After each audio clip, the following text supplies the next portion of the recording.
فما ربحت تجارتهم أو كصيب من السماء فيه ظلمات ورعد وبرق يجعلون أصابعهم في آذانهم من الصواعق حذر الموت والله محيط بالكافرين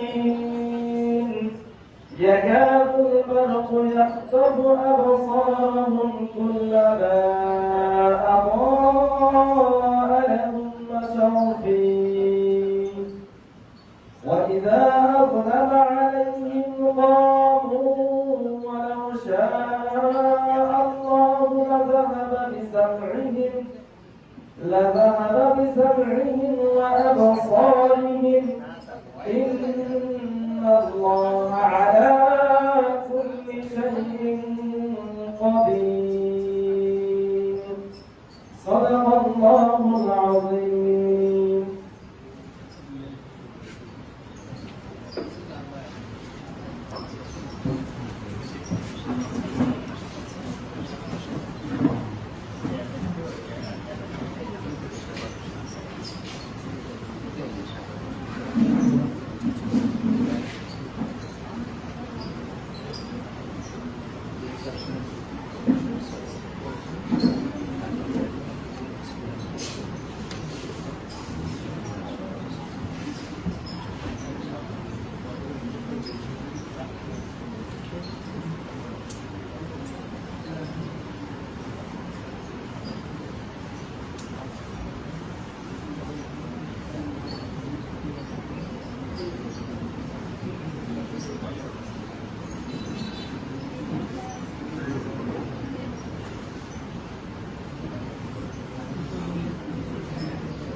এবার আমাদের মাঝে শুভেচ্ছা বক্তব্য রাখবেন জনাব Sharfat Hossain, Lalmonirhat cantonment school and college.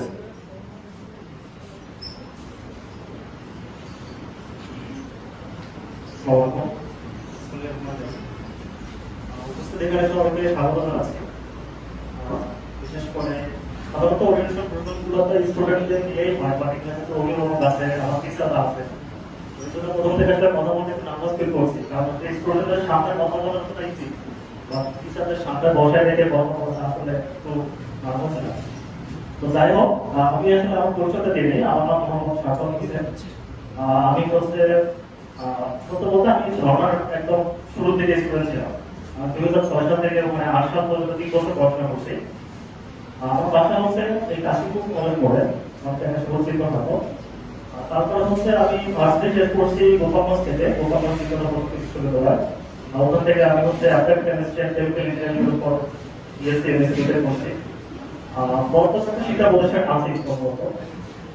তো এখানে মূলত আসার উদ্দেশ্য হচ্ছে সাদের দিকটা বিবেচনা করে। হ্যাঁ, আমি আসলে সবার জন্য কথা বলবো না, আমি কিছু স্টুডেন্টের জন্য কিছু কথা বলবো। কারণ যেহেতু আমি এখনো বলতে গেলে আমার একজন প্রাক্তন স্টুডেন্ট হিসেবে আছি এখানে। তো আমরা 2006 সালে যখন ওখানে ভর্তি হই, আমাদের ভর্তি হওয়ার একটা রিজন ছিল, একটা বড় একটা কারণ ছিল। সেটা ছিল ঝর্ণার ওই সময়টার ফলাফল। আমার মনে আছে যে আমাদের যে ইমিডিয়েট যে ব্যাচটা ছিল, আমাদের সময় কিন্তু বৃত্তি পরীক্ষার একটা প্রচলন ছিল। তোমরা তো এটা বুঝবো না বৃত্তি পরীক্ষা কি, বাট যারা একটু সিনিয়র আছে তারা জানে যে আমাদের হচ্ছে ক্লাস 5 এ বৃত্তি পরীক্ষা হইতো, আবার ক্লাস 8 এ বৃত্তি পরীক্ষা হইতো। এবং তখন কিন্তু উপজেলা লেভেলে বৃত্তি পাওয়ার সংখ্যা খুবই কম ছিল। আর উপজেলা লেভেলের কথা বলছি, এটা এমন না যে এ প্লাসের মতো না যে সবাই এ প্লাস পাচ্ছে, এরকম না। ঠিক আছে? তো আমাদের যে ইমিডিয়েট যে ব্যাচটা ছিল, ওখানে ক্লাস 5 এ সম্ভবত 6 জন স্টুডেন্ট ছিল, 6 কি 7 জন, এবং তারা প্রত্যেকে ক্যালেন্ডারে বৃত্তি পাওয়া ছিল। তো এটা আসলে একটা অভিভাবক সমাজের মধ্যে বা স্টুডেন্টের মধ্যে একটা ব্যাপক গ্রোথ হচ্ছে। কারণ আমরা আসলে বৃত্তি পাওয়া স্টুডেন্ট খুব কমই দেখছি, কারণ ম্যাক্সিমাম প্রতিষ্ঠানগুলোতে বৃত্তি পাইতো না, অনেক বড় বড় প্রতিষ্ঠান বৃত্তি পাইতো না। তো যখন এটা দেখছি, দেখার পর পরে আসলে আমাদের গার্জেনরা উৎসুক যে গ্রামে অথবা গায়ে একটা প্রতিষ্ঠান অথচ 100% বৃত্তি পাইছে, নিশ্চয়ই এটা বুঝতে বড় ব্যাপার আছে। তো এবং তারপর হচ্ছে আমাদের স্কুল তখন আবাসিক ছিল না। হ্যাঁ, আমি হচ্ছে আমার খালার বাসা ছিল ওখানে, আমি আমার খালার বাসা থেকে স্কুলে ভর্তি হলাম। তো আমরা চেষ্টা করছিলাম যে আসলে স্কুলের কি বিশেষত্ব আছে যেটা আমার রেজাল্টে এত বেশি ভালো, বা কি এমন কারণ আছে। তো এখানে ভর্তি হওয়ার পর যেটা দেখলাম সেটা আসলে একটা অন্য ব্যাপার, মানে পুরোটাই আলাদা। আমার কাছে মনে হয়েছে যে ওই সময় প্রতিষ্ঠানটা যে নীতিতে চলতো, ওই নীতিটা যদি এখন পর্যন্ত বাস্তবায়ন করতে পারতো, এখন পর্যন্ত চলতো, তো আসলে এটা শুধু এই এমন না যে নাম শুরু বলছে, এটা পুরো বলতে গেলে উত্তরবঙ্গে একটা সেটা প্রতিষ্ঠান হওয়ার ক্ষমতা রাখে। কারণটা হচ্ছে একটা, যে ভালো প্রতিষ্ঠান ভালো পড়ায়, কিন্তু পড়া আদায় করে নেওয়ার ব্যাপারটা কিন্তু পুরো আলাদা। ঠিক আছে, তোমরা দেখবা অনেক ভালো টিচার আছে, খুবই ভালো পড়াচ্ছে, ঠিক আছে, খুবই ভালো বোঝাচ্ছে, বুঝতেছো, বাট মাস্টার কিছুই বলতেছো না, তাহলে আপনার কোনো লাভ আছে? কোনো লাভ নেই, কারণ এই পড়া কোনো কাজে দেয় না। বাট ধর্মের এই একটা নিয়ম ছিল যে এনারা যখন ভালো পড়াইতো, পাশাপাশি এই পড়াটা কেমন আদায় করে নেওয়া যায় এটার জন্য ব্যাপক সেশন ছিল। কিরকম সেশন? যেমন হচ্ছে আমাদের প্রচুর আমরা পরীক্ষা দিতাম, মানে পরীক্ষাটা এমন ছিল যে আমার কাছে নাম হাতের মতো ছিল, যে কোনো মুহূর্তে যে কোনো সময় আমরা পরীক্ষা দিতে বসবো। কেমনটা হয়েছে? কারণ প্রত্যেকে যেমন আমাদের বিদ্যালয়ে আমরা পরীক্ষা দিতেই হইতো। আমার মনে আছে আমরা যখন আবাসিকে ছিলাম, স্যার দেখেন তো রাত 10টার সময় পৌঁছে নিয়ে আসছে, রাত 10টায় আমরা ওখানে থেকে পড়াশোনা করছি, নিশ্চয় বলতে রাত 12টার মধ্যে পরীক্ষা দিতে হবে, তখন আমাদের কাছে এরকম প্রত্যেক দিকে দেখা গেল প্রতিনিয়ত পরীক্ষা দিতে একটা সময় এমন হয়েছে যে আমাদের ওই অঙ্ক প্রশ্ন দেখে আমরা বুঝতাম এটা কোন অধ্যায়ে কোন বইয়ে কত নম্বর পেজে আছে, এরকম হয়ে গেছে। কারণ পড়া আদায় সিলেবাস ছিল খুবই হার্ড, খুবই হার্ড। যতটা পড়াইতো তার থেকে বেশি আদায় করার একটা প্রচলন ছিল। তো যাক, এটা দেখার পর বুঝলাম যে না, আসলে এই প্রতিষ্ঠানের সফলতার পিছনে আমার মূল কারণ এটাই, যে এরা শুধু পড়ায় না, পড়ানোর পাশাপাশি পড়া আদায় করে নেয়। বাট এই কাজটা কিন্তু অনেক চ্যালেঞ্জ আছে। আমার মনে আছে আমরা দেখতাম আগে আমরা কখনো কোনো ঘুমাইতে দেখতাম না, ওই আমাদের সাথে বলছে আটটায় উঠতো, আবার যে রাত 12টার সময় ঘুমাইতো, মানে আলটিমেটলি ওনার উপর প্রচুর প্রেশার দিত। ঠিক আছে, কারণ এই কাজটা কতটা সহজ ভাবে আমরা বাস্তবটা অনেক কঠিন। তো যাই হোক, এই গল্পটা আসলে এরকম কন্টিনিউ হলে ভালো হইতো, কারণ যেহেতু পরবর্তীতে শিক্ষা কারিকুলাম চেঞ্জ করার কারণে অথবা বিভিন্ন সময় বিভিন্ন প্রোগ্রাম আসার কারণে প্রতিষ্ঠানে ইয়ে হয়ে গেছে। তো স্যার যখন আবার একটা শুরু করছে, তো এখানে আমাকে ফোন দেওয়ার পর আমার মনে হয়েছে যে না, আসলে স্যারের যে আইডিয়াটা আছে, যে পলিসিটা আছে, এটা যদি এখনকার প্রজন্মে আবার নতুন করে শুরু হয়, এটা হতে পারে যে গার্ডিয়ানরা যেরকম প্রতিষ্ঠান খুঁজতেছে সেরকম একটা কিছু, আমার স্টুডেন্টরা যেরকম প্রতিষ্ঠান করছে সেরকম একটা কিছু, জাস্ট একটা মিডিয়াম মতো কাজ করবে। ঠিক আছে, আর সবচেয়ে বড় কথা যে আমাদের সময় যেটা হয়, আমাদের গার্ডিয়ানরা কিন্তু ভালো প্রতিষ্ঠান খোঁজে, প্রচুর ভালো প্রতিষ্ঠান খোঁজে, কিন্তু তারা জানে না ভালো প্রতিষ্ঠানের বৈশিষ্ট্যটা কেমন হওয়া উচিত। আর আমাদের স্টুডেন্ট যেটা আছে, বিশেষ করে স্টুডেন্টের অবশ্যই ক্যাটাগরি আছে। হ্যাঁ, আমি হচ্ছে আমার জানা মতে স্টুডেন্টের 4টা ক্যাটাগরি হয়, 4টা ক্যাটাগরি। তোমরা একটু দেখো স্টুডেন্ট যারা আছো যে তোমরা আসলে কোন ক্যাটাগরির মধ্যে পড়ো। প্রথম যে ক্যাটাগরিটা সেটা হচ্ছে যে পড়তে ইচ্ছুক আবার সে সক্ষম। আসলে এরকম অনেকেই নিজের ইচ্ছে পড়াশোনা করে, আবার সে কি পড়াশোনা করতেও পারে, মানে পারে। ঠিক আছে, এটা একটা ক্যাটাগরি, তার নিজের ইচ্ছা আছে আবার সে পড়তেও পারে, এবং তোমাদের পরিচিত অনেক ফ্রেন্ড সার্কেল আছে। ঠিক আছে, আবার অনেক স্টুডেন্ট আছে যারা পড়তে ইচ্ছুক না আবার পড়লে পারে। দেখো না, তোমাদের গার্ডিয়ান অনেক সময় বলে না যে আমার মেয়েটা পারে না, পড়তে চায় আবার পড়লে সে অনেক ভালো পারে। এটা আরেকটা ক্যাটাগরি, সেকেন্ড ক্যাটাগরি, এটা বলা হয় আনউইলিং এবং অ্যাবল। আমি নিজেও পার্সোনালি এই ক্যাটাগরির মধ্যে ছিলাম, যে পড়তে চাইতাম না আর পড়লে পারতাম। তারপর আরেকটা ক্যাটাগরি আছে, সেটা হচ্ছে উইলিং বাট আনএবল, মানে প্রচুর ইচ্ছা পড়া বাট সে কিছু মাথায় রাখতে পারে না। দেখো অনেক তোমার ফ্রেন্ড আছে যারা প্রচুর পড়াশোনা করছে বাট কিছুই মাথায় রাখতে পারে না, এইটা একটা ক্যাটাগরি। আরেকটা হচ্ছে কি জানো, আরেকটা হচ্ছে যারা হচ্ছে আনউইলিং এবং আনএবল, ওরা পড়তেও চায় না আবার কিছু পারেও না। তো এই ক্যাটাগরির জন্য আসলে পড়াশোনা করা খুবই টাফ। আর প্রথম ক্যাটাগরি যারা আছে তারা তো একদম তারা জন্য সুপার কথা, কারণ তারা হচ্ছে ইচ্ছাও আছে, তারা যেভাবে হোক তাদের পড়াশোনা আদায় করবে। তো আলটিমেটলি সেকেন্ড যে ক্যাটাগরিটা আছে, আমি মনে করি এই ক্যাটাগরির জন্য ধর্ণা একটা বেস্ট প্ল্যাটফর্ম। শুধু এই জন্য বলছি কারণ এখানে পড়া আদায় করার সেশনটা যেহেতু চালু আছে এবং এটা স্যার কন্টিনিউ আছে। এখনো দেখলাম, আমি রিসেন্টলি দেখলাম যে ক্লাস 10 এর যে কটা স্টুডেন্ট আছে, এটা দেখলাম ঠিক ওইভাবে পড়া আদায় করে নেওয়া হচ্ছে যেটা আমাদের সময় করা হতো। ঠিক আছে, ওদের জন্য একটা বিশাল চাপ হচ্ছে, বাট এই চাপটা কখন ভুলে যাবে জানো? যখন দেখবা যে ওরা বোর্ডের এমপ্লাস পাইছে সবগুলাই, এই এতদিনের পুরো বছর নিয়ে একদিনে শেষ। তো এটাই কথাগুলো সব তোমাদের উদ্দেশ্যে বলা, কারণ যেহেতু তোমাদের চোখের প্রোগ্রামটা। হ্যাঁ, তো তো তোমরা একটু ভালো ভেবেচিন্তে ডিসিশন নিও, কারণ তুমি শুরু করতে যাচ্ছ আর তোমার একদিক থেকে খুব বেশি আগায় আসো, কারণ যেহেতু কেবল তোমরা পরীক্ষা শেষ করছো মাত্র, শেষ করার পর এই যে শুরু করছো না, অনেকে একটু ঘুরে বেড়াচ্ছে, বাট তোমরা এই সময়টাতে কাজে লাগাবা, মানে কাজে লাগাবা, মানে 4 মাস সমাজ থেকে এমনি আগায় থাকো। আর এটা কিন্তু কম্পিটিশনের সিস্টেম, কারণ ইন্টারমিডিয়েট স্টুডেন্টস এর কম্পিটিশন, তোমাকে ফিল্টার করার জন্য অনেকগুলো প্ল্যাটফর্ম আছে সামনে। তো এই কম্পিটিশনে যে যত বেশি আগায় থাকবে সে তত বেশি বেটার করবে, এটা স্বাভাবিক। সো এদিক থেকে এই 4 মাসটা অবশ্যই কাজে লাগানোর চিন্তা ভাবনা করো, আর বিশেষ করে যারা সায়েন্স নিবে, কারণ তোমাদের এই কোর্সটা এখানে অনেক বড় একটা কোর্স। কারণ আসলে দেখবা যে এসএসসির সাথে এটা কম্পেয়ার করলে মিনিমাম 10 থেকে 20 গুণ বেশি, সিরিয়াসলি 10 থেকে 20 গুণ বেশি। বাট এখানে একটা সবথেকে বড় যেটা ঝামেলা হয়, দেখবা এসএসসিতে যেভাবে পড়াশোনা করছেন এখন কিন্তু তার থেকে 10 গুণ কম পড়াশোনা হবে। কারণ কি, এই যে বড় হইছো, আগে গার্ডিয়ানরা প্রেশার দিয়ে পড়াশোনা করাইছে, বাট এখন গার্ডিয়ানের কথা একটু খুব মানে গার্ডিয়ানের কথা শুনতে ইচ্ছা করবে না, কারণ টিনের বয়সে পা দিচ্ছিল, এই সময় সে কলেজ লাইফ, এখন গার্ডিয়ানরা অনেকটা রেস্টে চলে যায়, ভাবে যে এখন বাসা বড় হচ্ছে, এখন বেশি কথা বলা যাবে না। হ্যাঁ, বাট এটা কিন্তু এই সময়টা আসলে খুব একটা জরুরি একটা অবস্থায় নিয়ে যায়, যার ফলে দেখবা যে অনেকের জীবনের কমনটা হয় ইন্টারেস্ট। ঠিক আছে, তো এটাই আমি বলবো যে যেহেতু অনেক দিক থেকে অনেকগুলো চ্যালেঞ্জ তোমাদের জন্য এখন, বাট তোমরা যদি শুরু থেকে আশা করতে পারো, আশা করা যায় যে ভালো হবে। এবং ঝর্ণা কিন্তু এই সুযোগটা দিচ্ছে, আমার মনে হয় তোমরা এটা কাজে লাগাও। এবং গার্ডিয়ান উদ্দেশ্যে বলতেছি যে আপনারা আসলে এখন যত বুঝবেন না, আবার যখন মানে পুরো এটা সিস্টেমের মধ্যে পড়ে যাবে, আশা করা যায় তখন একটা ফলাফল থেকে বুঝতে পারবে যে আসলে আপনার বাচ্চাটা যাতে 4 মাসের আগায় আছে, এটা তখন আসলে মানে বাস্তবে গিয়ে বোঝা যাবে। তো যাই হোক, আমি কথা বলছি না, তো এটাই সবাই জন্য শেষ করছি।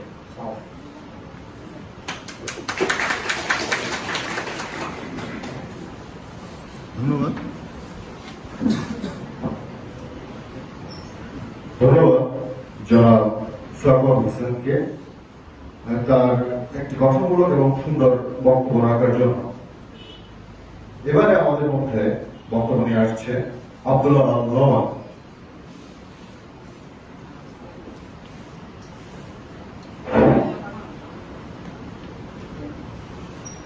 আসসালামু আলাইকুম। আসলে আমি খুব ছোট এবং নগণ্য একজন ব্যক্তি এখানকার মধ্যে, কারণ আমার বাম পাশে এবং ডান পাশে যারা বসে আছে তারা সবাই না স্যার। আমি নাগেশ্বরী ডিগ্রি কলেজে 13 ব্যাচ ছিলাম।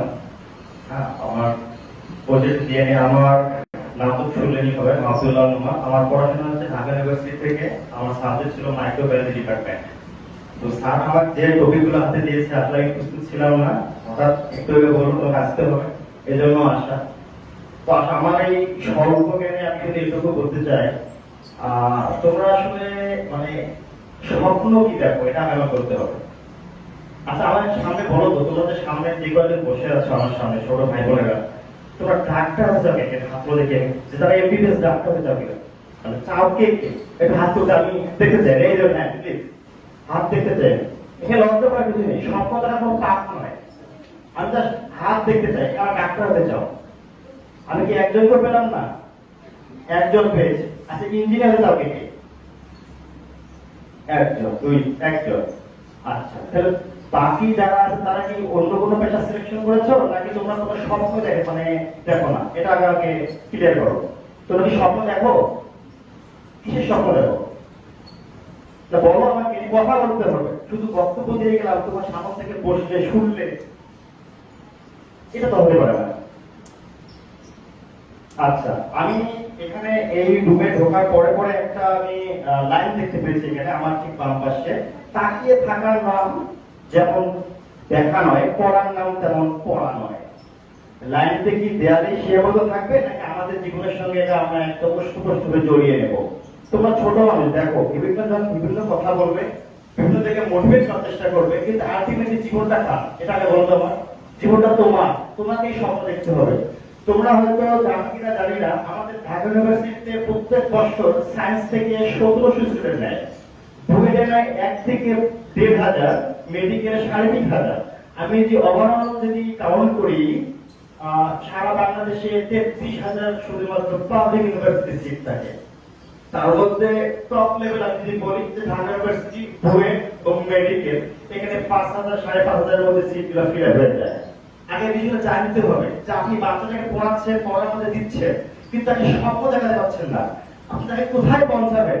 আপনি টাইম স্টার্ট দিলাম, আমি নাগেশ্বরী যাবো, আপনার লক্ষ্য নাগেশ্বরীতে, কিন্তু বাচ্চাটাকে কি পড়াবেন, কোন জায়গায় নিয়ে যাবেন? শুধু টিচার কি দিয়ে দিলেন, টিচার যাচ্ছে আসছে, আপনি মাসে টাকা দিয়েছেন, কিছু নাথিং। এটা আমার জন্য জীবনে লেখাপড়ার পিছনে অর্থ ব্যয় করা আমার জুয়া মনে হয়।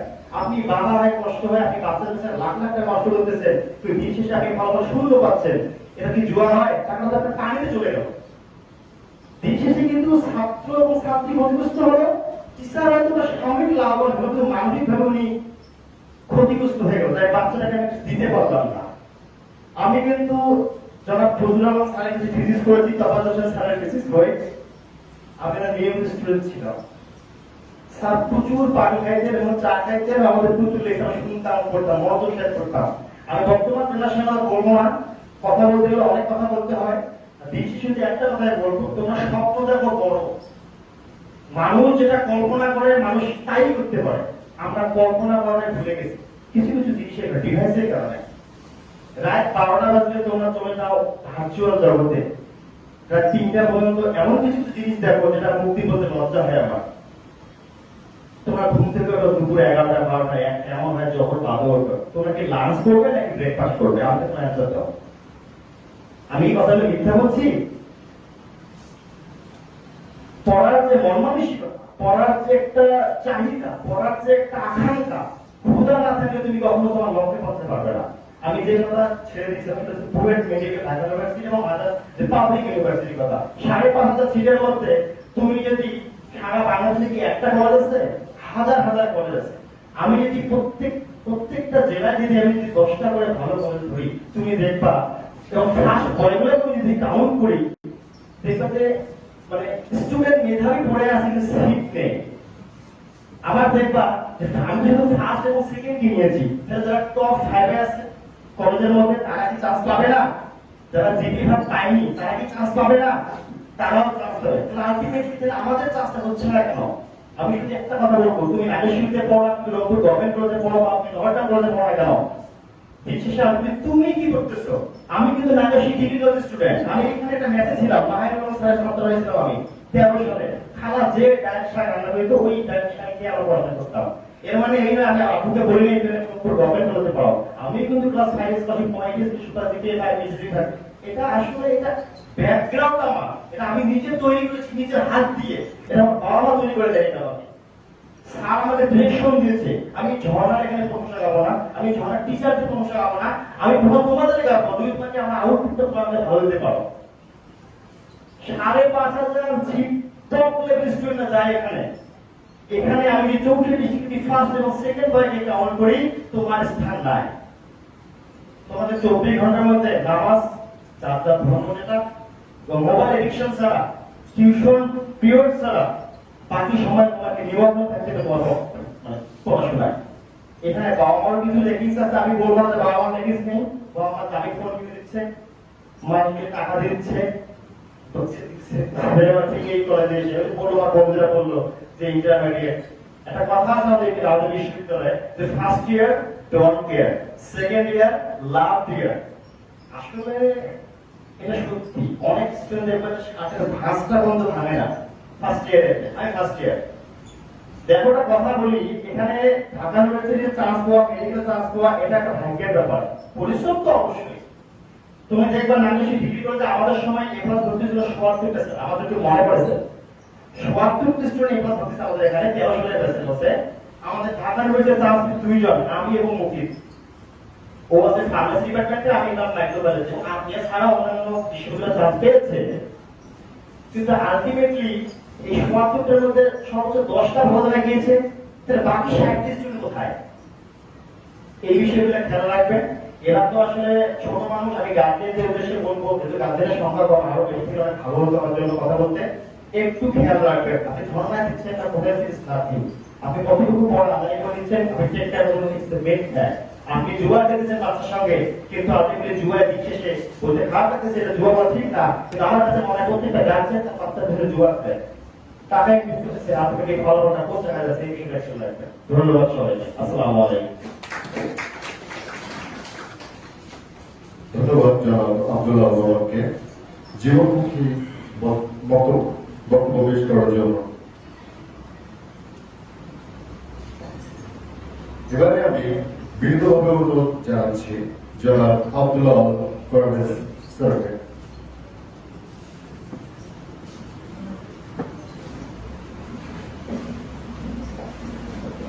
আসসালামু আলাইকুম ওয়া রাহমাতুল্লাহ।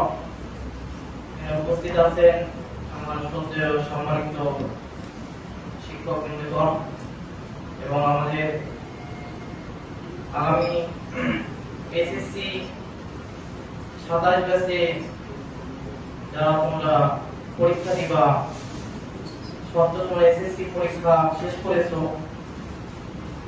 এখন এসএসসি পরীক্ষা শেষ করছো বলতে তোমরা এখন এইচএসসি সামনে যে তোমাদের একটা গুরুত্বপূর্ণ সময় তোমরা পার করে আসছো। এরপর সামনে আরেকটা গুরুত্বপূর্ণ সময় তোমাদেরকে অতিবাহিত করতে হবে। এই দুইটা গুরুত্বপূর্ণ সময়, একটা এসএসসি আর একটা এইচএসসি। এখন তোমরা এই দুইটা গুরুত্বপূর্ণ সময়ের মাঝখানে অবস্থান করতেছো। আমাদের এসএসসি পরীক্ষা শেষ হয়ে গেছে, এখন আমাদের সামনে এইচএসসি রেজাল্ট আমরা পাবো। এরপরে অনলাইনে কলেজ চয়েস দিতে হবে। তো মোটামুটি আমাদের মাঝখানে দেখা যাচ্ছে যে হিসাব করে দেখা যায় প্রায় প্লাস মাইনাস 3 মাসের মতো সময় আমাদের এখানে আছে।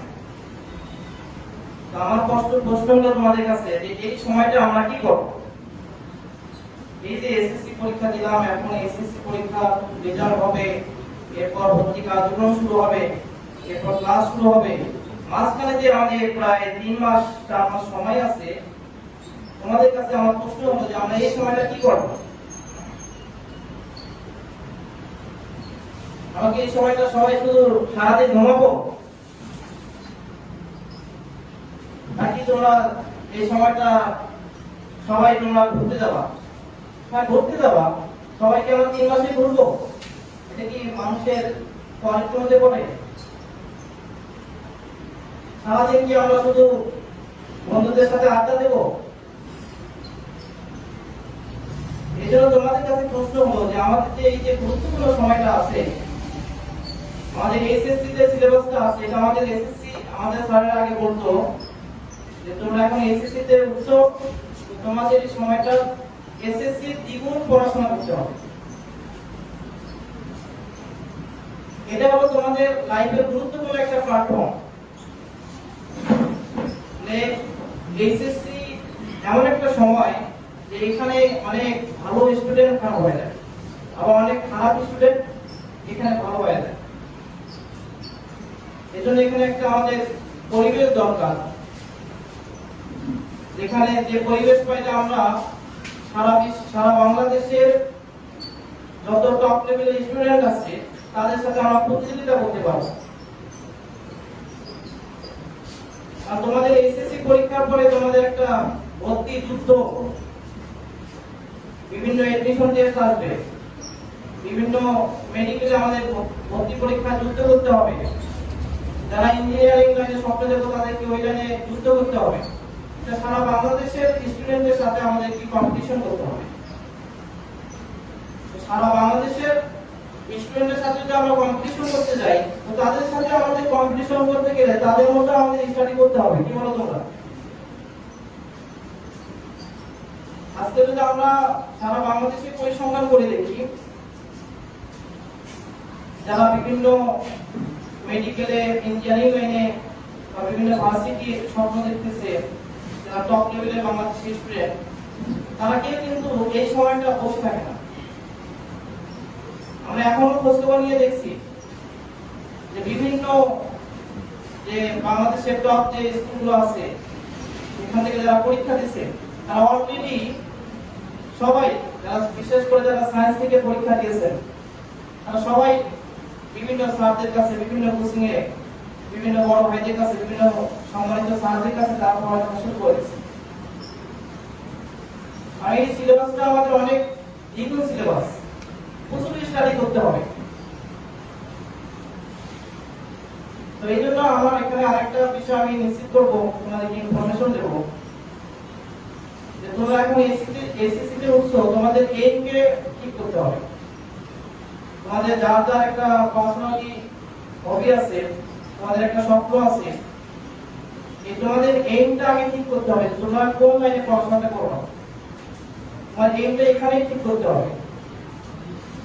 তোমাদের মধ্যে অনেকে আছে যারা মেডিকেলে, যেমন এখানে আমাদের সন্ধ্যা স্যার একটু আগে তোমাদেরকে নাম করতে বলবো, আমরা একদম পাইছি যে মেডিকেলে তোমরা কম্পিটিশন করবো। দেখো অনেকে আছে ইঞ্জিনিয়ারিং লাইনে কম্পিটিশন করবা। এই দুইটা সেক্টরে কিন্তু আমাদের প্রত্যেকটা স্টুডেন্টের স্বপ্ন থাকে, হয় ইঞ্জিনিয়ারিং লাইনে করবে অথবা মেডিকেল চান্স পাবে। প্রত্যেকের এই দুইটা স্বপ্ন, দেখো একটা স্বপ্ন সে আগে করে নেয়, যখন সে মেডিকেলও চান্স পায় না বা ইঞ্জিনিয়ারিং লাইনেও চান্স পায় না, তখন সে ভার্সিটি এডমিশনের চিন্তা করে।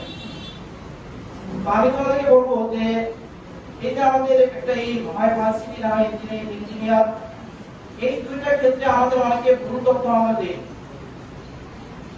অনেকে আমরা এখানে আমাদের দরজাকে বন্ধ করে ফেলি। কিভাবে?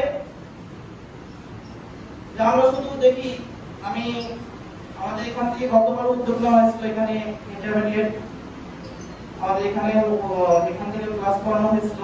আমি তখন দেখছিলাম যে তোমাদের অনেকে শুধু বায়োলজি নাও কিন্তু উচ্চতর নাও, উচ্চতর তোমরা ভয় পাও, অথবা এর কারণটা হতে পারে তোমরা এসএসসি তে উচ্চতর পাও নাই বা ভালোভাবে গাইডলাইন না পাওয়ার কারণে তোমরা উচ্চতর নাও নাই। বিভিন্ন বড় ভাইদের কাছে শুনেছো, বড় বান্ধবীদের কাছে শুনেছো, এই উচ্চতর একটা ভয়ের আতঙ্কের কারণে তোমরা উচ্চতর নাও। এখন মনে করতেছো যে এখন ইন্টারে আমি উচ্চতর নেব কি নেব না। এখানে আমি বলবো যে তোমাদের এসএসসি তে উচ্চতর ছিল কি ছিল না এটা ম্যাটার করে না। তোমরা অবশ্যই যদি এসএসসি তে তোমাদের উচ্চতর করে নাও থাকে তো তোমরা অবশ্যই ইন্টারের মধ্যে উচ্চতর নিতে পারো, কোনো সমস্যা নেই।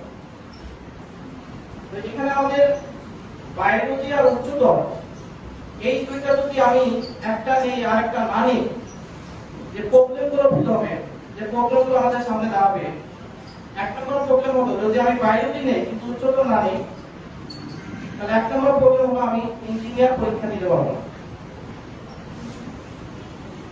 দুই নম্বর প্রবলেম হলো যে বাংলাদেশে যে আরেকটা ভার্সিটি আছে এগ্রি ভার্সিটি, এই এগ্রি ভার্সিটির মধ্যে আমি পরীক্ষা দিতে পারবো না। আরেকটা সমস্যা দাঁড়াবে যে আমি যখন ভার্সিটি এডমিশন দেব তখন আমি যে টপ লেভেলের যে সাবজেক্টগুলো আছে এই সাবজেক্টগুলো আমি পাবো না, অর্থাৎ ম্যাথ রিলেটেড যে সাবজেক্টগুলো থাকবে এই সাবজেক্টগুলো আমি পাবো না। এই জন্য আমাদের দরজাকে বন্ধ করা যাবে না। আমাদের আছি এখানে, আমাদের যদি এসএসসি তে উচ্চতর করে নাও থাকে, আমি তোমাদেরকে এখান থেকে বলতেছি যে তোমরা অবশ্যই উচ্চতর করে নিবা। তুমি পরীক্ষার পরে যখন তোমার এইমকে লক্ষ্য করে তুমি যখন ভার্সিটি বা মেডিকেল বা ইঞ্জিনিয়ার যে লাইনে যাও না কেন, তোমার সব দরজা খোলা থাকে, তুমি বাংলাদেশের যে কোনো এডমিশন নিতে পারো, কোনো সমস্যা হবে না। তো এই জন্য আমাদের ঢাকা মেমোরিয়ালের উদ্যোগে বাংলাদেশে আমাদের নাগেশ্বরী, রঙ্গামারি এবং ফুলবাড়ি এই তিন উপজেলার মধ্যে এই ঢাকা মেমোরিয়ালের উদ্যোগে সর্বপ্রথম এই উদ্যোগটা নেওয়া হয়েছে, যাতে তোমরা সারা বাংলাদেশের টপ লেভেল স্টুডেন্টের সাথে কম্পিটিশন করতে পারো। সর্বপ্রথম এটাই আমাদের একটা উদ্যোগ নেওয়া হয়েছে ঢাকা মেমোরিয়ালের উদ্যোগে, যে এখান থেকে তোমরা সবার সাথে কম্পিটিশন করতে পারবা, এরকম একটা পরিবেশ এখানে করানো হয়েছে। আমাদের অনেক ভালো ভালো টিচাররা এখানে ক্লাসে পাঠদান করানো, আমাদের সম্মানিত স্যাররা আছেন এবং প্রত্যেকটা সাবজেক্টে আমাদের 2-3 করে টিচার থাকবেন। আর আমাদের জনগণের পরিচালক স্যার অত্যন্ত উনি শিক্ষার প্রতি অনেকটা শ্রদ্ধা, অনেক আন্তরিক। আমি তাকে কাছে থেকে দেখছি, উনি স্টুডেন্টদের সাথে সবসময় 24 ঘন্টা উনি থাকেন। এই যে একজন স্যার কি করে গেল সেই পড়াগুলো উনি স্যার চলে যাওয়ার সাথে সাথে স্টুডেন্টের সাথে দেখবেন যে তোমার স্যার কি পড়ালো, উনি পড়াগুলো আদায় করে নেন। আমার সামনে যে কি পড়াবে স্যার, উনি সব কিছু সবসময় পড়াতে শুরু করে থাকেন। এই জন্য আমি তোমাদেরকে আলোচনা করতেছি যে তোমরা আমার একটা পরিবেশ হয়েছিল নাগেশ্বরীর মধ্যে, যেটা দ্বিতীয় কোনো এরকম আর পরিবেশ নাগেশ্বরীর মধ্যে নাই। তোমরা এখানে ইনশাআল্লাহ আসো, এখানে সার্ভিস নাও, এখানে তোমরা পড়াশোনা করো, ইনশাআল্লাহ তোমার সামনের আগামী দিনের অনেক পড়ালেখা স্মুথ হবে। আর সর্বশেষ আমি যেটা বলতে চাই, যে এখানে একটা যে সুবিধা পাওয়া সেটা হলো যে এখানে তোমরা এক জায়গায় বসে, একটা স্থানে বসে ভালো ভালো স্যারদের কাছে তোমরা এক জায়গায় বসে সবগুলো সাবজেক্টে ক্লাস করতে পারো। একটা নির্দিষ্ট টাইমে আসবো, একটা নির্দিষ্ট টাইমে যাবো। কিন্তু যখন আমরা বিভিন্নভাবে বিচ্ছিন্নভাবে স্যারদের কাছে টাইমগুলো করা হয়, তখন দেখা যাচ্ছে টাইম মেনটেন হয়। একজন স্যারের কাছে এক টাইমে করতেছি, আবার একজন স্যারের কাছে দেখা যাচ্ছে 1 ঘন্টা পরে করতে হয়, টাইম মেনটেন করা যায় না। তো তোমরা এখানে অনেক সুন্দরভাবে একটা জায়গায় বসে সবগুলো সাবজেক্ট এখানে ভালো ভালো স্যারদের কাছে পড়তে পারবো। তো আমি আশা করি তোমরা সবাই ইনশাআল্লাহ আমাদের এই ক্লাসে উপস্থিত থাকো। সেগুলো আমি আমার সংক্ষিপ্ত বক্তব্য শেষ করলাম। বাকি দেওয়ার আমি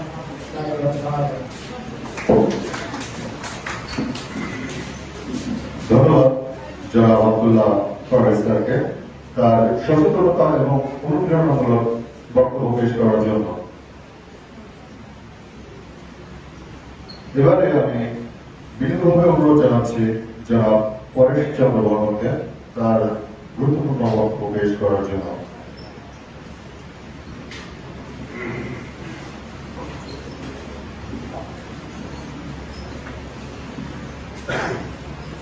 আজকের অনুষ্ঠানে উপস্থিত পরিচালক ঝর্ণা মেমোরিয়াল কিন্ডারগার্টেন অ্যান্ড স্কুল, উপস্থিত আছেন সম্মানিত শিক্ষকবৃন্দ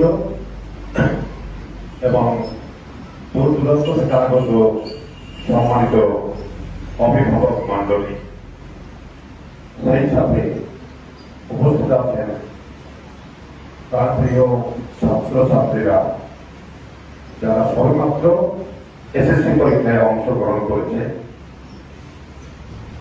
যাই হোক, অনেক কথাই বলা হয়ে গিয়েছে। আমি এখন একটা কবিতা আবৃত্তি করতে চাই, কেননা দীর্ঘক্ষণ অনেক কথা শোনা হলো, একটু আমাদের চিত্ত বিনোদনের প্রয়োজন আছে। কবিতা হচ্ছে আমাদের বাংলাদেশ সম্পর্কে জীবনানন্দ দাশের একটি কবিতা। প্রথমে ইংরেজিতে, কবিতার নাম হচ্ছে I have seen Bengal's face. I have seen Bengal's face, I will sleep no more. The world has not anything more beautiful to show me. Waking up in darkness, getting at the victory, I behold dark shadows roosting under huge umbrella-like leaves. I look around me and discover libido, jam, katal, or eagerness for the breeze, all in a hush, showering clouds of cactus and January bushes. When long ago, Charm came in honeycomb boat to a blue hijal and Thoman shade near the Champa, hill-sided Bengals incomparable beauty. One day, us in the Gangui on a raft, when the waning moon set on the rivers and banks, Bethulah saw countless Basotol boards besides golden rice fields and heard the protest of song. One day, arriving in Aura, where gods will go, coincidence like a tickle tail, Bengal's rivers filled flowers wait like strings of bells on our feet. বাংলার মুখ আমি দেখিয়াছি জীবনানন্দ দাস, বাংলার মুখ আমি দেখিয়াছি, তাই আমি পৃথিবীর রূপ ভুলিতে যাই না আর। অন্ধকারে জেগে উঠে ডুমুরের কাছে চেয়ে দেখি সাদার মতন গর্ভপাতার নিচে বসে আছে ভোরের দোয়েল পাখি। চারিদিকে চেয়ে দেখি পল্লবের স্তূপ, জাম, বট, কাঁঠালের হিজলের অশ্বত্থের করে আছে চোখ, ধনী মনসার ছোপে সটি বনে তাহাদের ছায়া পড়ে আছে। মধুকর দীঘা থেকে না জানে সে কবে চাঁদ চম্পার কাছে এমনই হিজল বট তোমাদের নীল ছায়া বাংলার অপরূপ রূপ দেখেছিল বেহুলাও একদিন গাঙ্গুলির চলে ভেলা নিয়ে কৃষ্ণা দ্বাদশীর জ্যোৎস্না যখন মরিয়া গিয়াছে নদীর চড়ায় সোনালী ধানের পাশে অসংখ্য শতবট দেখেছিল হায় শ্যামার নরম গান শুনেছিল একদিন অমরাই গিয়ে ছিন্ন খঞ্জনার মতো যখন সেরেছিল ইন্দ্রের সভায় বাংলার নন্দনী মার আটগুল ঘুঙুরের মতো তার কেটেছিল পায়। Dear audience, why come to Jharna Memorial? Why come to Jharna Memorial? কেন ঝর্ণা মেমোরিয়ালে আসতে হবে? ঝর্ণা মেমোরিয়াল কি? এটা হয়তো অনেকদিন থেকে শুনে আসছি। মূলত ঝর্ণা মেমোরিয়াল মানুষ গড়ার কারিগর। অতীতে অনেক মানুষ করেছে।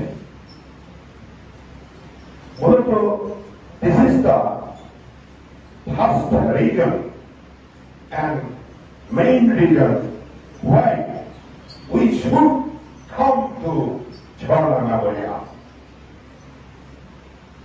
এখানে আসার জন্য আমরা অনেকের বাড়িতে গিয়েছি, প্রায় 200 অভিভাবকদের বাসায় যাওয়া হয়েছিল, কিন্তু দুর্ভাগ্যক্রমে ছাত্র ছাত্রীদের সংখ্যা খুব কম মনে হয়েছে। তারা এখানে উপস্থিত, তারা একটু প্রচার করবে যে ঝর্ণা মেমোরিয়ালে কেন যেতে হবে। An aimless life is like a boat without a rudder. জীবনে লক্ষ্য থাকতে হবে। যেহেতু তোমাদের বয়স কম, তোমরা এখন জীবন নিয়ে অতটুকু চিন্তা ভাবনা নেই। After passing the SSC examination, SSC pass করার পরে আমাকে HSC পাস করতে হবে, এবং সেটা কিভাবে? অবশ্যই একটা সম্মানজনক ফলাফল বা রেজাল্ট করতে হবে A+। এটা বাতিলই হবে, সেই লক্ষ্যে কিন্তু স্টার্ট করতে হবে, না হলে জীবনের কোনো তোমাদের মূল্য থাকবে না। এই ঝর্ণা মেমোরিয়াল কিন্তু A+ এর গ্যারান্টি দিবে। It is sure and certain if you follow the rules of this institution. ঝর্ণা মেমোরিয়ালই তোমাকে সেই A+ পাওয়ার উচ্চতা এই জন্যই দেবে, কেননা এখানে সকল বিষয়ে সেই দক্ষ এক্সপার্ট টিচার্সরা এখানে আছে, for all the subjects, Bengali, English, physics, mathematics, chemistry, all the subjects will be taught here with great discipline and great care, especially English. English is an international subject.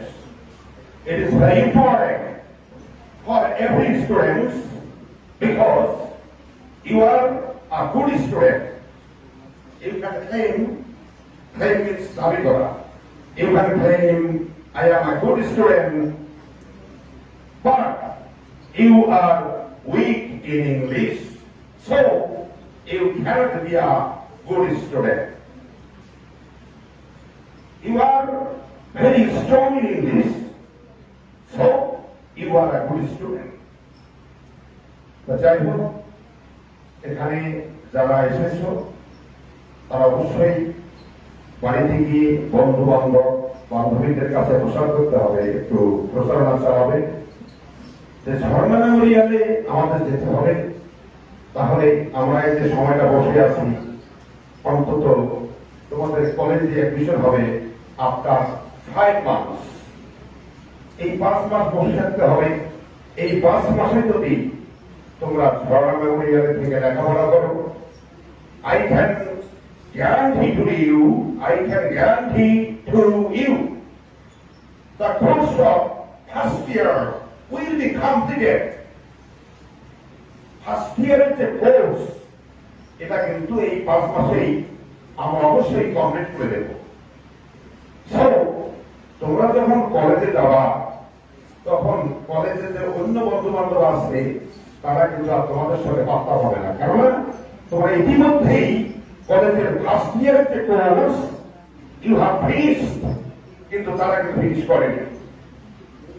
কাজেই এই যে 5 মান্থস এটাকে অত্যন্ত বুদ্ধিমত্তার সঙ্গে কাজে লাগাতে হবে।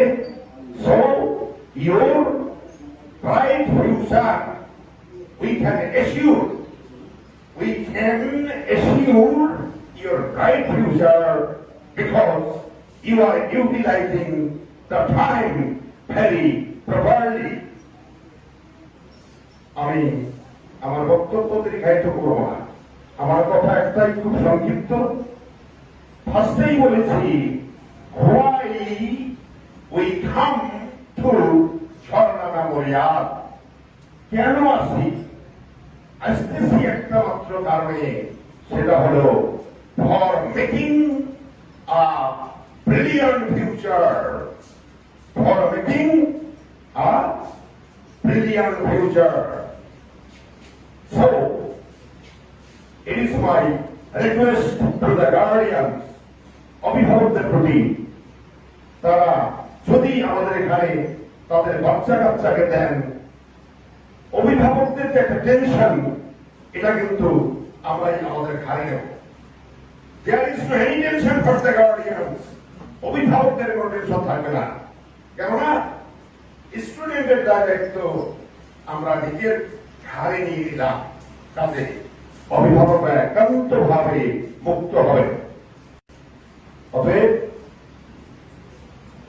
সম্মানিত অভিভাবকদের প্রতি যেটা আমার আহ্বান, আপনারা নিশ্চিন্তে আপনাদের বাচ্চা কাচ্চাদেরকে এখানে দেন, চিন্তামুক্ত হন এবং সন্তানের উজ্জ্বল ভবিষ্যতের নিশ্চয়তা নিয়ে নিশ্চিন্ত থাকুন। সবাইকে ধন্যবাদ।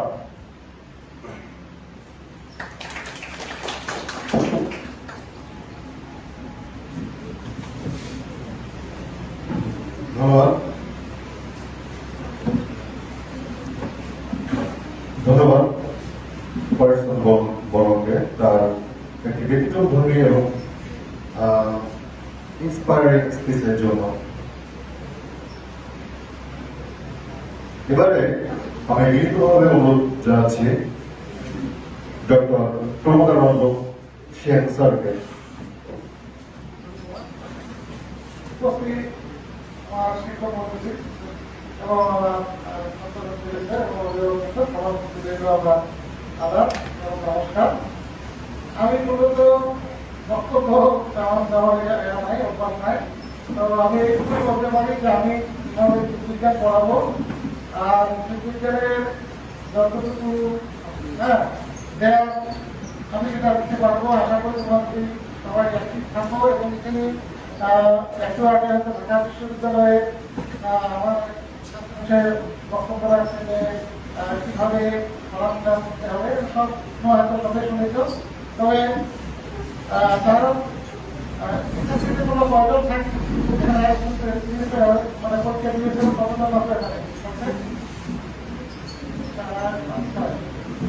তোমাদের লক্ষ্য কি? সায়েন্সে তো পড়বাই, তারপরে তো একটা লক্ষ্য থাকে যে মেডিকেল সায়েন্স পড়বা, মেডিকেল পড়বা বা আরো শিক্ষাগুলো পড়বা। তোমাদের লক্ষ্য আশা রাখি যে বলবে না পরীক্ষা দিয়েছে সায়েন্স থেকে, তো সবাই তো অনেক ক্লাস প্রাপ্তি, হ্যাঁ, আমরা আশা করি সবাই ক্লাস পাবা। তা যা হোক, এরপরে তো বিভিন্ন প্রতিষ্ঠানের প্রত্যেকটা প্রতিনিধিত্ব আসবে। আমি মনে করি যে এই যে সময়টা এখানে এই আমরা মন্দিরটার সঙ্গে যুক্ত থাকি আর ইন্টারনেটের সময়টা বেশি দূরে না গিয়ে আমাদের কাছাকাছি যে প্রতিষ্ঠানগুলো আছে, যেমন সরকারি কলেজ আছে, হ্যাঁ, এখানে দিকে আমরা খুব সুন্দরভাবে আমাদের এই কোর্সটা শেষ করে আর একটি কথা, মেট্রিকের তুলনায় এখানে ইন্টারের কোর্সটা কিন্তু অনেক বেশি। তোমরা মেট্রিকে এতটুকু একটা বিজ্ঞান পড়েছে যেখানে 12টা অধ্যায়, আর ইন্টারমিডিয়েটে এক একটা বইয়ের 14টা করে অধ্যায় আছে, উদ্ভিদ বিজ্ঞান একটা, প্রাণী বিজ্ঞান একটা, এবং এই 14টা করে অধ্যায় হ্যাঁ ভালোভাবে যারা পড়াশোনা করবে তাদের যেতে পারে। একটু আগে আমাদের একজন বক্তা বলে গেছেন যে এখানে সেই সময় 70 জন স্টুডেন্ট আমাদের এখানে ভর্তি হয়েছে, আর মেট্রিক অবস্থা মেট্রিকের রেজাল্টটা যেটা হয় সেটাকে আমরা সামনে রেখে আমাদের এখন থেকে প্রস্তুতি নিতে হবে যাতে আমরা ভালো করতে পারি। তাই তোমরা ধর্মাবলম্বীদের সাথে যুক্ত থাকো। আর এখানে অভিজ্ঞ ছাড়া আছে, আমি তোমাদের বিজ্ঞান পড়াবো, হ্যাঁ সবাই একটা গাইড করবেন এবং তোমরা সেটা মনোযোগ সহকারে হ্যাঁ দিতে পারো। তাহলে পরবর্তী জীবনে দেখা যাবে ভালো জায়গায় ব্যবসা করে ভালো জায়গায় কাজ করতে পারো। এগুলো আমার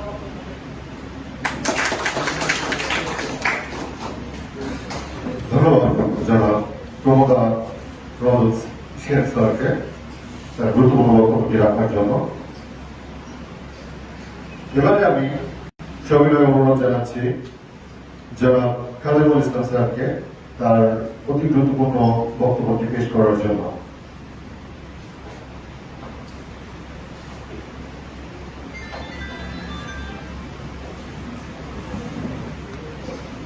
আজকের সভার সম্মানিত সভাপতি, উপস্থিত শিক্ষক মন্ডলী এবং অভিভাবকদের, আর আজকের অনুষ্ঠানের মধ্যমণি শিক্ষার্থী, সবার প্রতি আমার সালাম, আসসালামু আলাইকুম।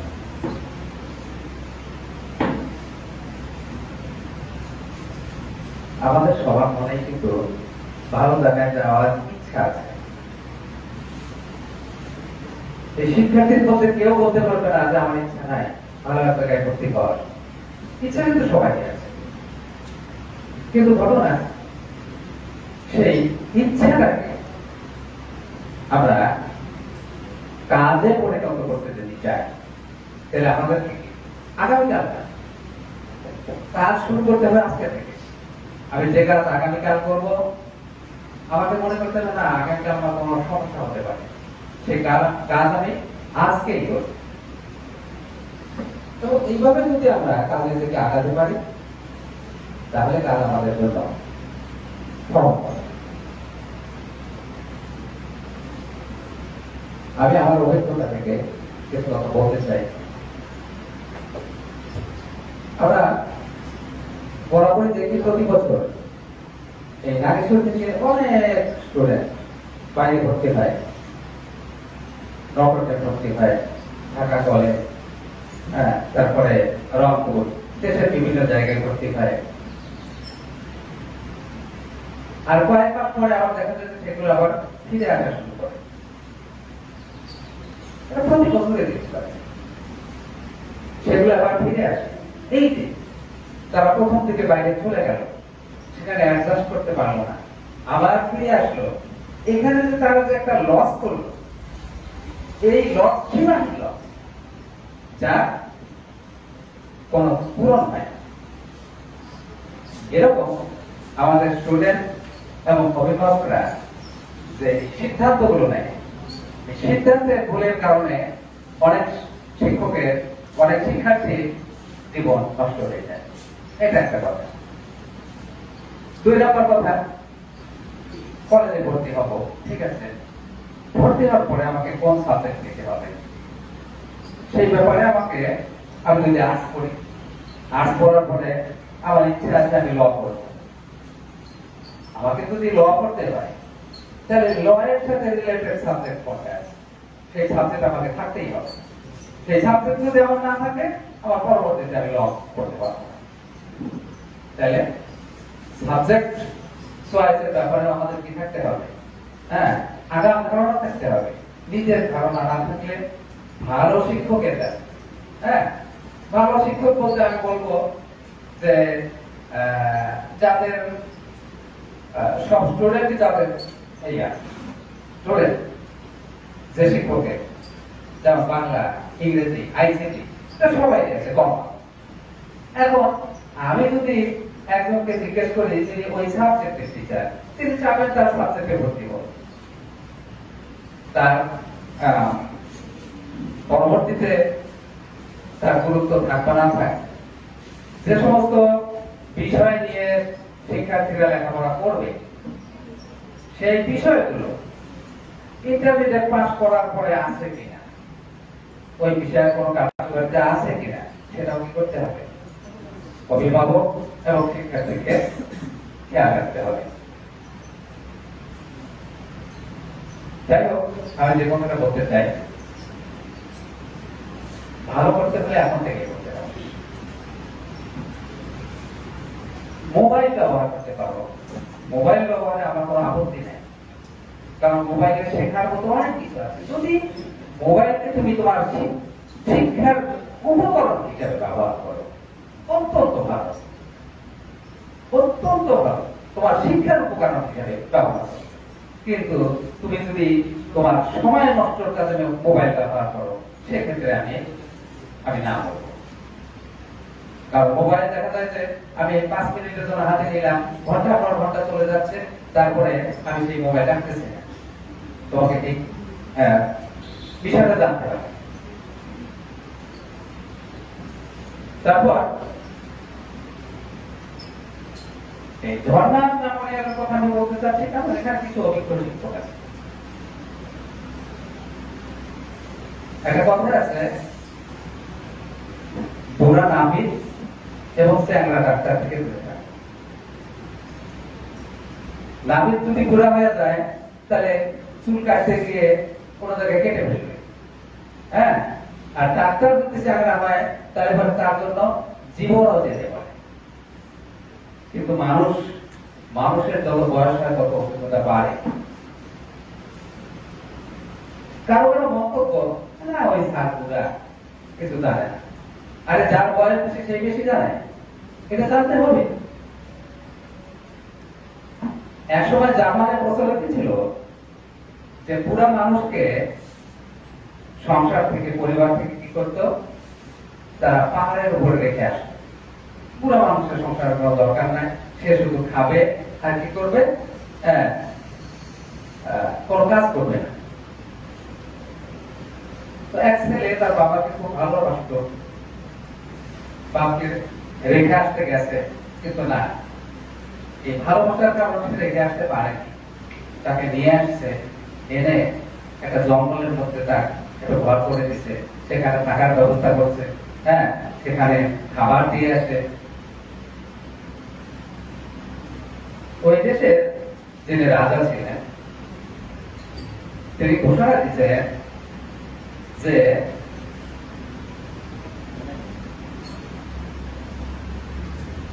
ছাই দিয়ে যদি কেউ দড়ি বানাতে পারে, তাহলে তাকে 5 লক্ষ ইয়েন পুরস্কার দেওয়া হবে।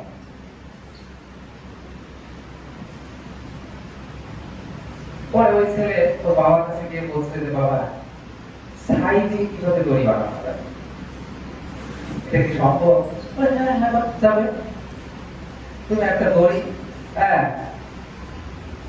একটা দড়ির এক মাথায় আগুন দিয়ে যাও, একটা পাত্রের মধ্যে রেখে, দড়িটা পুড়ে যাবে, কিন্তু ছাই দড়ির মধ্যে থাকবে।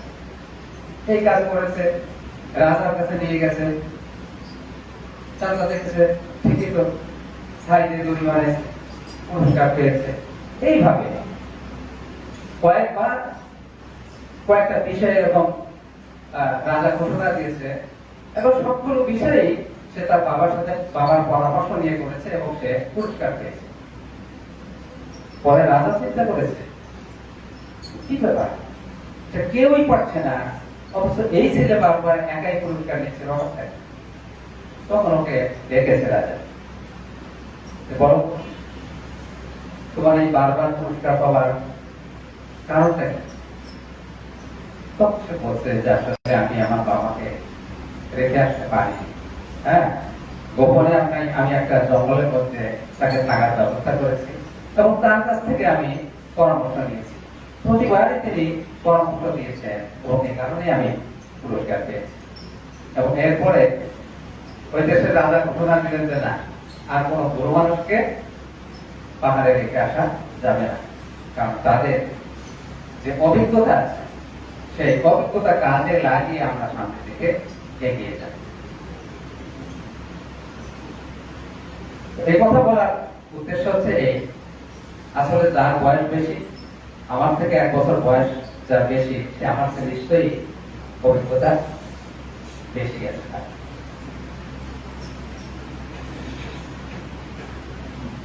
আমি যখন ইন্টারমিডিয়েটে পড়াশোনা করি, আমি সিরাজগঞ্জ কলেজে পড়াশোনা করেছি।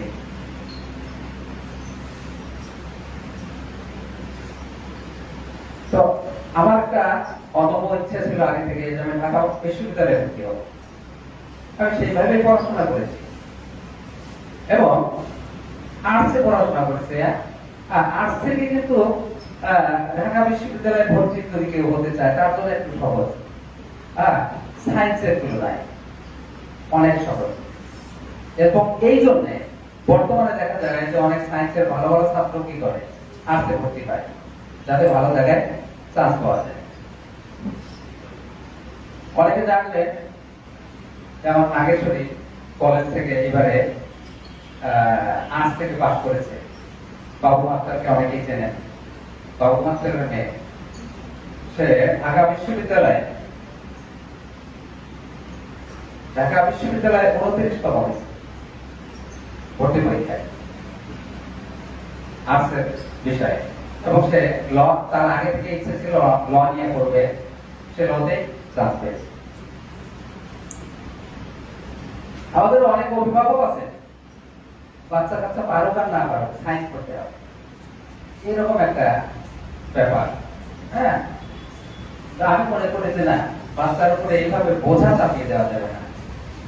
হ্যাঁ, বাচ্চা কাচ্চা যদি এটা বহন করতে পারে ঠিক আছে, কিন্তু যদি তার জন্য কষ্টকর হয় তারপরে চাপিয়ে দিয়ে তার আশা আকাঙ্ক্ষা আর তার জীবনটা, তার ভবিষ্যৎ নষ্ট করার কোনো দরকার নেই। আসলে ঝর্ণা মেমোরিয়াল সম্পর্কে আমি আগে থেকে জানি। যখন প্রথম চালু হয় আমি যাইতাম, মামা যেতেন, তারপরে আজিজুল স্যার, আমরা 3 জন গিয়ে ওখানে ভর্তি পরীক্ষা নিয়ে, যারা শিক্ষক হবেন তাদের ভর্তি পরীক্ষা নিতাম আমরা। ভর্তি পরীক্ষা নিয়ে নিয়োগ দেওয়া হতো। এবং এদেশের একটা কর্নারে সেখানে গিয়ে আমরা দেখেছি কত দূর দূরান্ত থেকে ছাত্রছাত্রীরা ভর্তি হয়ে পড়ালেখা করছে। এবং আমরা এর ফলাফল দেখেছি যে ঝর্ণা মেমোরিয়ালের শিক্ষার্থীরা তারা 8-এর ভিত্তিতে তো নাকারগঞ্জ হাই স্কুল থেকে, এবং দেখা গেল যে নাগেশ্বরী দয়াময় নাকারগঞ্জ থেকে বেশি বৃদ্ধি পাচ্ছে। ব্যাপারটা কি? পরে আমরা বুঝতে পারলাম যে ঝর্ণা মেমোরিয়াল স্টুডেন্ট গুলো ওখানে পড়ে, এই জন্য বৃদ্ধি ধারা বেশি। যাকে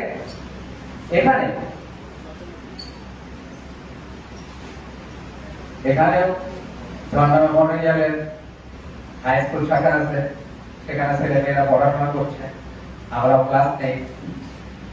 আমি 10ম শ্রেণীতে ক্লাস নেই, এবং ওদের আমি পড়িয়েছি বাংলা প্রথম পত্র, দ্বিতীয় পত্র।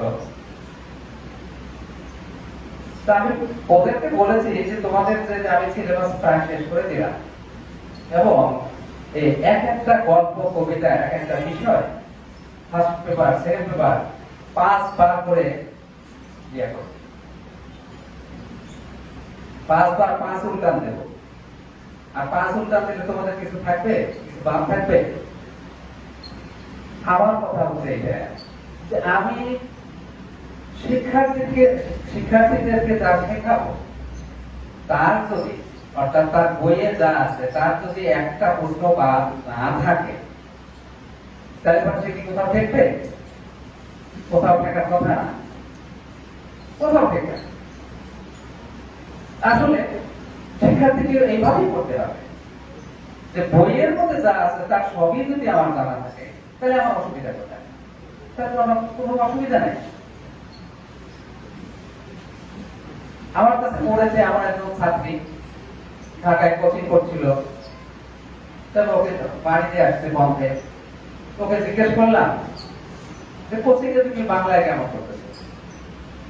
স্যার আমরা আপনার স্টুডেন্ট না, বাংলায় সারা বাংলাদেশে আমাদের পরীক্ষা আছে, গল্প করে করেছে। তো আমার কথাই পড়া পড়বে তো পড়াবো, কিছু বাদ থাকবে না। তো এখানে আবার কিছু প্রতিবন্ধকতা আছে। আমরা বাচ্চা এখানে ভর্তি হলো, এখানে আসছে, পড়াশোনা করছে, মাঝখান থেকে কিছু লোক আছে যারা বন্যার বিরোধী, হ্যাঁ, তারা কান কথা বলবে, তারা বাচ্চাকে নেওয়ার জন্য আর এক বাচ্চাকে কি করবে, হ্যাঁ, প্রলোভন দেখাবে, এরকম কিছু ব্যাপার স্যাপার আছে। তো আমি মনে করি এক জায়গায় সবগুলো বিষয় হ্যাঁ ভালোভাবে করতে পারে, তারপর কেন এক জায়গা থেকে আরেক জায়গায় দৌড়াদৌড়ি করবে, ছোটাছুটি করবে। এবং এখানে যারা আছে তারা অত্যন্ত অভিজ্ঞ, হ্যাঁ, এবং ভালো, গ্যারান্টি দেওয়া যেতে পারে। আসলে শিক্ষা এমন একটা জিনিস যেটা অন্য কাজ যেভাবে করা যেতে পারে, শিক্ষাটা সেভাবে হয় না। যেমন একজন পাট কাটবে, শরীরে জ্বর আছে, মাথা ব্যথা আছে, হ্যাঁ, পাট করবে, কাজ দিয়ে কাটবে, হবে, অন্য সব কাজই হবে। কিন্তু এখন যদি মাথা ব্যথা থাকে তাহলে তার পড়া হবে? পড়া হবে। শিক্ষার ব্যাপারটা এমন একটা জিনিস যেখানে শিক্ষার্থীদেরকে মানসিক কোনো টেনশন দেওয়া যাবে না। তারা যে কোনো টেনশন তৈরি করে দেয় তাদের লেখা করা হবে না। যে কোনো পারিবারিক কোনো ব্যাপার, হ্যাঁ, পারিপার্শ্বিক কোনো ব্যাপার, যে কোনো ব্যাপার তাদেরকে কোনো টেনশন দেওয়া যাবে না। টেনশন দিলেই তারা লেখাপড়া ভালো করতে পারবে না। এটা অভিভাবকদের মনে রাখতে হবে। নাগেশ্বরী সরকারি কলেজ থেকে আমরা এই গতবারের আগের বার সারা বাংলাদেশে পাবলিক বিশ্ববিদ্যালয়গুলোতে ভর্তি হয়েছে এরকম 165 জন শিক্ষার্থীদেরকে আমরা সম্বর্ধনা দিয়েছি। নাগেশ্বরীর মতো জায়গায় এখান থেকে যদি পাবলিক বিশ্ববিদ্যালয়গুলোতে 165 জন ভর্তি হতে পারে, এটা কম কোথায়? এটা কি কম? এবং সেই বছর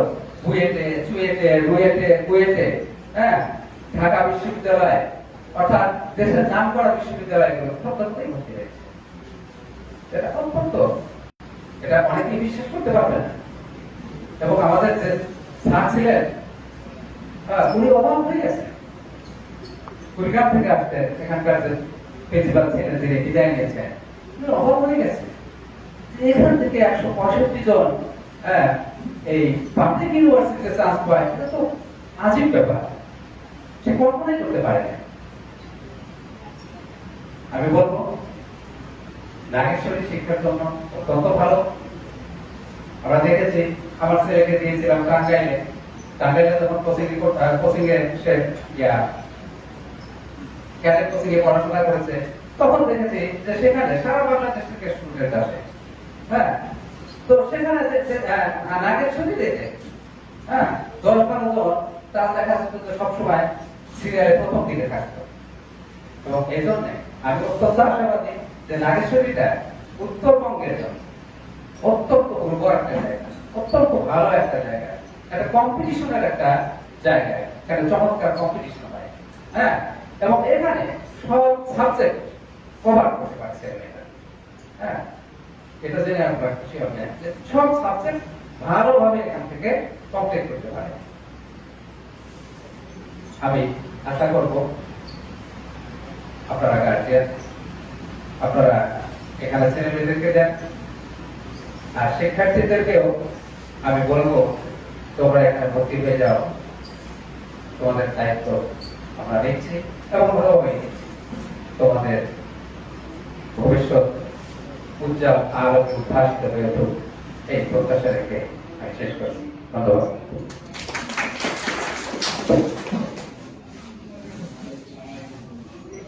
ধন্যবাদ জনাব খাদেমুল ইসলাম স্যারকে অত্যন্ত গোছানো এবং গঠনমূলক বক্তব্য পেশ করার জন্য।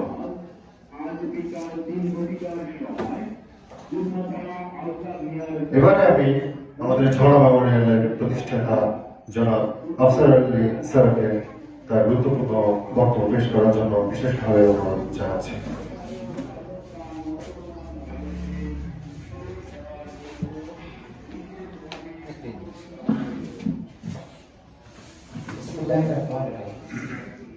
সকল প্রশংসা মহান আল্লাহর। ঝর্ণা মেমোরিয়াল কিন্ডারগার্টেন রেসিডেন্সিয়াল স্কুলের উদ্যোগে আয়োজিত আজকের ওরিয়েন্টেশন ক্লাসের সম্মানিত সভাপতি, উপস্থিত শ্রদ্ধেয় শিক্ষক মহোদয়গণ, সম্মানিত অভিভাবকবৃন্দ, বিশেষ করে শ্রদ্ধেয় স্যার বলেছেন আজকের এই অনুষ্ঠানের যারা মধ্যমণি, যাদেরকে কেন্দ্র করে, যাদেরকে ধরে আমাদের এই আজকের আলোচনা বা কথাবার্তা সেই হৃদয়ের অন্তরস্থলে গভীর ভালোবাসায় গেঁথে রাখা ছেলেসদ ছাত্রছাত্রী ভাই বোনেরা, সবাইকে আমার সালাম, আসসালামু আলাইকুম। আমি শুরুতে ধন্যবাদ জানাচ্ছি মিস্টার জোনাইদকে। অ্যাকচুয়ালি দয়াটি পাইলট একাডেমির ছাত্র, যে আমাদেরকে সঙ্গ করে, আমাদেরকে সাথে নিয়ে তার বন্ধু বান্ধবের বাড়িতে নিয়ে গেছেন। এবং আজকের এই অনুষ্ঠানে যে কজন উপস্থিত হয়েছে অ্যাকচুয়ালি ডিএম থেকে মূলত তার কারণে হয়েছে। এখানে আমাদের সম্মানিত অভিভাবক জনাব আব্দুল বাশার সাহেব আছেন, তিনিও তার এলাকা থেকে বেশ কয়েকজনের সাথে নিয়ে এসেছেন। আমার বন্ধুগণ জনাব আব্দুল আজিজ, সেও তার ছেলেকে এবং কয়েকজনের সাথে নিয়ে এসেছেন। এছাড়াও স্বতঃস্ফূর্ত ভাবে আরো দুইজন এসেছে। মূলত আমরা 200 এর কাছাকাছি আশা দিচ্ছি